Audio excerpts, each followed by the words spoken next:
বন্ধুরা ডিলার প্রাইজে নিয়ে চলে যায় স্কুটি, সব থেকে কম দামে যদি স্কুটি নিতে হয় তাহলে আসতেই হবে শিবম অটোমোবাইল। তো সবার ফার্স্টে রয়েছে টিভিএস এন্ট্রক। র্যান্ডামলি দাম বলে দিচ্ছি হ্যাঁ। দাদা, 2023 এর গাড়ি আছে, তুমি আমাকে দেবে 75 অনলি। 75। তারপরে বাগম্যান। 2022 এর গাড়ি আছে 70,000 টাকায়।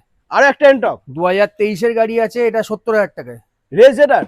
রেজেরা 2023 এর গাড়ি আছে 68,000 টাকায়। নেক্সট আর একটা বাগম্যান। 2021 এর গাড়ি আছে, এটা আমাকে দেবে 65,000 টাকা। 65। তারপর নেক্সট আমরা দেখে নেবো সুজুকি 2022 এর গাড়ি আছে, এটা আমাকে দেবে 60,000 টাকা। নেক্সট আর একটা এন্ট্রক। 2019 এর লাস্টে 20 সিরিজের গাড়ি হ্যাঁ। আছে, আমাকে দেবে মাত্র 48,000 টাকা, 48। क्या बात। তারপর নেক্সট আর একটা সুজুকি বাগম্যান। 2023 এর লাস্টে E20 ভেরিয়েন্ট গাড়ি আছে, মাত্র আমাকে দেবে এটা 78।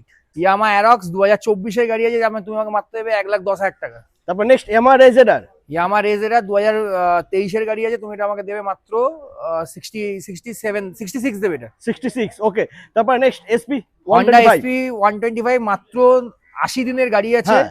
একদম ব্র্যান্ড নিউ গাড়ি, এটা তুমি আমাকে মাত্র দেবে 93 অনলি। 93। তারপর নেক্সট আমরা দেখে নেবো এন্ট্রক। এনটক 2023 এর রেস এক্সটি একদম টপ মডেল গাড়ি আছে, এটা আমাকে মাত্র দেবে 68,000 টাকা। আর স্কুটির জন্য ডাউন পেমেন্ট 25 থেকে 30। 25 থেকে 30 ডাউন পেমেন্টের মধ্যে স্কুটি সব চলে আসবে। সিভিল ভালো থাকতে হবে, আসতে হবে শ্যামবাজার নিয়ে আরজি হসপিটাল শিবম অটোমোবাইল। একদম।